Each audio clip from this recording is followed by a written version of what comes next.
Hello, કેમ છો બધા? મજામાં જશો? આપણો બ્લોગ જોવો છો એટલે તો જો મમ્મા અહીંયા બેઠી છે અને ડેડી હકાવે છે જો અહીંયા ગાડી, અને આપણે જાય છે ધર્મેશ અંકલના ફાર્મ હાઉસે.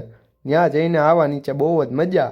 અને જો રસ્તામાં આવે છે ઇસ્કોન મંદિર, તો તમે કહેશો કોમેન્ટમાં, તો આપણે અહીંયા પણ જાશું એક દિવસ. હવે છે ને મામલો લઈ લીધો છે આપણે આપણા હાથમાં, એટલે હમણાં જો હેલિકોપ્ટરની જેમ એને ફૂલ સ્પીડમાં એને પહોંચાડી દઉં ધર્મેશ અંકલના ફાર્મ હાઉસે. એ થોડીક ભૂલ થઈ ગઈ, પણ કાંઈ વાંધો નહીં, ક્યાંક તો પહોંચી જ જાઉં, કાં ફાર્મ હાઉસે કાં દવાખાને. તો જો ક્યાં પહોંચી હવે આગળ બ્લોગમાં આપણે છે ને ગ્રીનરી જોતા જોતા અને પવનચક્કી જોતા જોતા અહીંયા પહોંચી ગયા છીએ ટ્રાફિકમાં.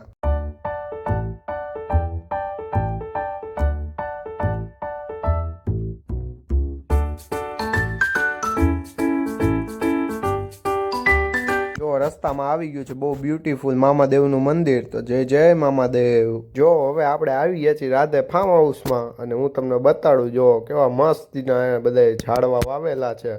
જો આજુબાજુ બધી બાજુ ફરતી કોર નારિયેલી વાવેલી હતી હો. જો આ ભાઈ છે ને તાજી તાજી શેરડી લઈ આવ્યા છે અંદર ખેતરેથી. નાયા બધા જો છોકરાઓ રમે છે ક્રિકેટ. અહીંયા એક ડોગી પણ હતો જેનું નામ હતું રોકી, એટલે આપણે જો અહીંયા રોકીને રમાડી છીએ અત્યારે. રોકીની બાજુમાં જ અહીંયા મસ્તીનો ફાઉન્ટેન છે ને એની બાજુમાં જ જો અહીંયા મસ્તીનું છે ને બર્ડ હાઉસ છે. બહુ બધા કલરના પેરોટ છે હો ભાઈ. અહીંયા ઉપર ધર્મેશ અંકલે શું બનાવ્યું છે ને હાલો હું તમને જઈને બતાડું. ઉપરથી તો જો કેવો મસ્તીનો વ્યૂ આવે છે. હા, તડકો એવો મસ્તીનો આવે છે થોડોક ને. અહીંયા જો આ આખું ફાર્મ દેખાય. અને હવે આપણે જાય છીએ આખું ફાર્મ જોવા.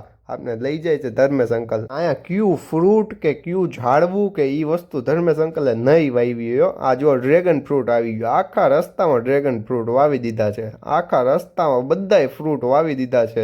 જાતના ફ્રૂટ વાવ્યા છે. અહીંયા જો આપને ડેડી એક ફ્રૂટ બતાડે છે. એ ફ્રૂટનું આપને નામ તો નથી આવડતું, તમને આવડતું જરૂરથી કોમેન્ટ કરજો ને. આ જો નાના સંતરા આવી ગયા છે. એક નંબર હતા નાના સંતરા. તમે કોઈ દી આવા ક્યાંય નહીં જોયા હોય. આ જો ધર્મેશ અંકલ જુગાડ બનાવ્યો છે. કોઈ જીવડું આની અંદર જાય ભાઈ કોઈ દી પાછું બહાર ન નીકળી શકે, એટલે જો આ ફ્રૂટ ને કઈ નુકસાન ન થાય એટલે આ બનાવ્યું છે. આ ટ્રીમાં છે ને જ્યાં ફ્રૂટ આવે ને ત્યાં આવી પોલિથીન વાળી બેગ બાંધી દીધી છે, એટલે છે ને કોઈ પ્રાણી કે એનિમલ કે કોઈ આવીને છે ને આ ફ્રૂટ ખાય નહીં, એટલે છે ને આખું આ ફ્રૂટ ગ્રો થાય. હવે આપને છે ને પિયુષ અંકલ લઈ જાય છે બદામ બતાડવા. જો આ છે બદામ, હું તમને બતાડું ઝૂમ કરીને. જો આઈ રે દેખાણી ને ઈ. અને જો હમણાં પિયુષ અંકલે બદામ એક તોડી પણ છે. જો બતાડું, જો આ પિયુષ અંકલે બદામ તોડી લીધી છે, તો હાલો ખાઈ લઈ. આમાં જો બોર ઉગી ગયા છે, અને બોર ની પણ એટલી બધી વેરાયટી હતી ને હું તમને શું કહું. જો હમણાં આપણા પપ્પા કહેશે કેવા કેવા બોર હતા. ઈ ચંબેલી બોર જી એક નંબર છે ધર્મેશભાઈ ને. આ એપલ છે, આ એપલ બોર છે. ઓલા 4 જાતની વેરાયટી છે નોખી. 750 ઝાડવા છે. 750 ઝાડવા. અને આંબાની 27 પ્રકારના આંબા છે. રતાંગ, ગીરના બધા, વલસાડના, કચ્છના, બધી પ્રકારના આંબા આપણા ફાર્મ ઉપર અવેલેબલ છે. અને ચોખાઈ બહુ સરસ છે. એકદમ ફાર્મ હાઉસ ની ચોખાઈ એટલે જબરજસ્ત ચોખાઈ છે. જો હવે આપડા બધા અંકલ આવી ગયા છે, તો હાલો હું તમને મળાવી દઉં બધા અંકલ ને એક એક કરીને. પેલા આપણે અહીંયા ઉભા છે સંજય અંકલ. સંજય અંકલ ની બાજુમાં જ ઉભા છે ધર્મેશ અંકલ. ધર્મેશ અંકલ ની બાજુમાં ઉભા છે પિયુષ અંકલ. પિયુષ અંકલ ની બાજુમાં ઉભા છે રિંકલ અંકલ. અને આ છે સ્મિત. આનંદ આવી ગયો હે ધર્મેશભાઈ ભાલોડી ની વાડી જોઈને. ફાર્મ હાઉસ જોયું પણ આનંદ આવ્યો. આ બોર છે થોડાક મીઠા છે અને આ મોટી સાઈઝ ના છે.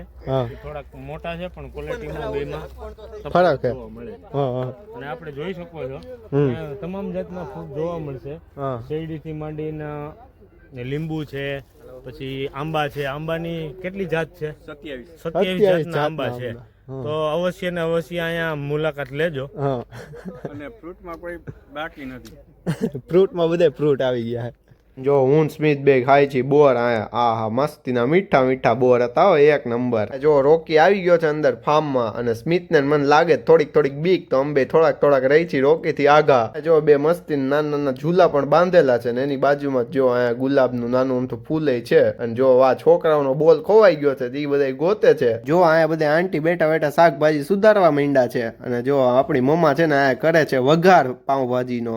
ફાસ્ટ બોલર દીપક ચાંગેલા બોલ ફેંકી રહ્યા છે અને ધર્મેશ ભાલોડી ક્રીઝ ઉપર ને માયરો 6 ને સીધો જઈને ગાડીના કાચમાં રહી ગયો, કાચ ફૂટતો આપણા ધર્મેશ અંકલ બેસી ગયા છે રોટલા બનાવવા. ધર્મેશ અંકલને મસ્તીનો રોટલો બનાવતા આવડે હો ભાઈ. અહીંયા જો થપ્પા ને થપ્પા કરી નાખ્યા છે ધર્મેશ અંકલે રોટલા બનાવીને. આ જો રોટલો મૂકી દીધો તાવડી ઉપર, હમણાં જો પાકી જશે એક નંબર હો. બધા મિત્રો મળીને જો શેરડીમાંથી રસ કાઢવા માંડ્યા છે અને જો તાજી શેરડી તોડી આવ્યા ને એનો સીધો રસ કાઢે છે. જો લીંબુ વાળો રસ હો શેરડીનો. હા એક નંબર હો. શેરડી માંથી ને જેટલો રસ નીકળે ને કે અડધું તપેલું ભરાઈ જાય હો રસનું. એટલી મીઠી ને મસ્તીનો રસ કાઢતા હતા આપણા ડેડી ને સંજય અંકલ બે મળીને.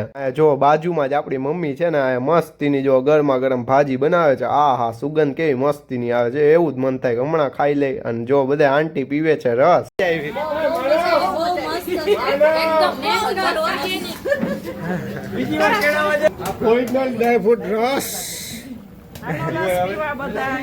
બધા અંકલ ને છોકરા બધા બેસીને રસ પીએ છે અને પિયુષ અંકલ બધાને રસ પીવડાવે છે. અને જો આ આપણો ગ્લાસ આવી ગયો છે, હું તમને પીને કહું કે રસ કેવો હતો. એક નંબર રસ હો, મજા આવી ગઈ. સાદો લીંબુ વાળા રસ થી મન ભર્યું નહીં તો હવે ચાલુ કર્યું ફુદીના વાળો રસ કાઢવાનો. તો હાલો હવે હું તમને કહું ટેસ્ટ કરીને કે ફુદીના વાળો રસ કેવો હતો. ને એમ હતું કે એટલો બધો સારો નહીં હોય ફુદીના વાળો રસ, પણ ના હો ભાઈ એક નંબર હતો ફુદીના વાળો રસ. હવે આપણે સ્મિતને પીવડાવી ફુદીના વાળો રસ અને એને બહુ ભાવ્યો હતો ફુદીના વાળો રસ. તો જો રોકી કેવો મસ્તીનો છે. કાશ અમારો ટાઈગરે આવો મસ્તીનો હોત. આ જો કેવો મસ્તીનો રમે છે અને ટાઈગર તો કોઈ દી રમે જ નહીં આપણા ભેગો. તો હવે જમવાની તૈયારી થઈ ગઈ છે. જમવામાં છે ભાજી, સલાડ, લીંબુ, રોટલા, મસ્તીની ઘાટી છાશ. પિયુષ અંકલ દે છે હો ભાઈ છાશ તો. અને જો એની બાજુમાં પાપડ, મરચા, પછી ડુંગળી અને જો અહીંયા આપણી મેઇન વસ્તુ પાવ ને આ ભાજી દે છે આપણા ડેડી. આપણી મમ્મીએ ભાજી બનાવી હતી એક નંબર હો ભાઈ. બધા આંગળા ચાટતા રહી ગયા. અને હવે જો આપણે બેસી ગયા છીએ જમવા ને આપણા બે મિત્રો આજુબાજુમાં આપણે બેસી ગયા છે જમવા. અહીંયા બેસી ગયા છે બધા છોકરાઓ જમવા. અમિત અંકલ તો ઉભા જ જમવા માંડ્યા. જો બધા આંટીએ ડીશ લઈ લીધી છે હવે પાવભાજીની. જો હવે બધા બેસી ગયા જમવા. તો બધા પાસેથી આપણે હવે રિવ્યુ લઈ લે બધાને જમવાનું કેવું લાગ્યું. આંટી ભાજી એક નંબર. શું કે અંકલ કેવું બનાવ્યું? કાંઈ ઘટ્યા નહીં, ધમદાન વાળીએ મોજે મોજ. હા શું કે એક નંબર ભાઈ, મજા આવી ગઈ. હાલો 2 નંબર. શું કે અંકલ તમે કયો કેવું હે?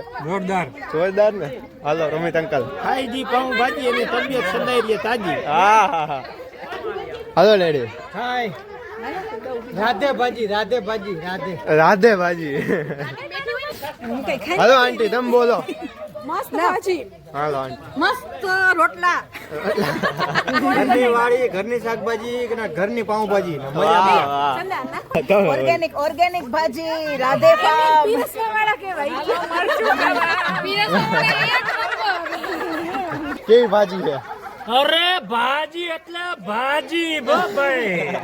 હાલો ઓર્ગેનિક વેજીટેબલ ની ઓર્ગેનિક ભાજી. ઓર્ગેનિક ભાજી, આમાં કોઈ પ્રકારનું વાયસર નથી. બીજી વાર હું ભાજી બનાવવાનો નથી. હવે જે લોકો આવે એ લોકો આયોજન કરશે ને પ્રોગ્રામ કરશે. અરે ભાજી એવી કે રાખે બધાને રાજી. હાલો આંટી તમે બોલો. વાહ રે વાહ, એકદમ મસ્ત, મજા આવી ધર્મેશભાઈ ફાર્મ હાઉસે. હાલો ઓરિજિનલ સુપર ભાજી. હાલો આંટી. દેશી ભાજી એમ, રોટલો અને ભાજી. હાલો સુપર ભાજી. તારા મમ્મીના હાથની ભાજી ભાઈ ઓ પડે. મરચાનો ટેસ્ટ જ અલગ છે. હું મારે બોલવું તું. હાલો અંકલ તમે કઈક બીજું બોલો. જો આપણે તો જમી લીધું છે ને આપણા મિત્રોએ જમી લીધું છે. અડધા આંટીએ જમી લીધું છે ને અડધા આંટી ને અંકલ બધા બાકી છે. જો આપણે તો સ્વેટર પહેરી લીધું છે અને બધા આંટી અંકલે સ્વેટર પહેરી લીધું છે કારણ કે બહુ ઠંડી પડવા માંડી છે. ઠંડી વધી ગઈ છે. આપણે આપણો આજનો વ્લોગ આ જ એન્ડ કહી. જો તમને આ વ્લોગમાં જરાય મજા આવી હોય તો લાઈક, સબસ્ક્રાઇબ ને તમારા બધા ગ્રુપમાં શેર કરવાનું ભૂલતા નહીં. અને તમારા ભાઈબંધ મિત્રોને કહેજો લાઈક કરી દે અને સબસ્ક્રાઇબ કરી દે કારણ કે આપણે બીજા મહિનાની 1લી તારીખ સુધીમાં 1000 સબસ્ક્રાઇબર કમ્પ્લીટ કરવા છે. જરૂરથી તમે બધા સબસ્ક્રાઇબ કરી નાખજો. Bye bye.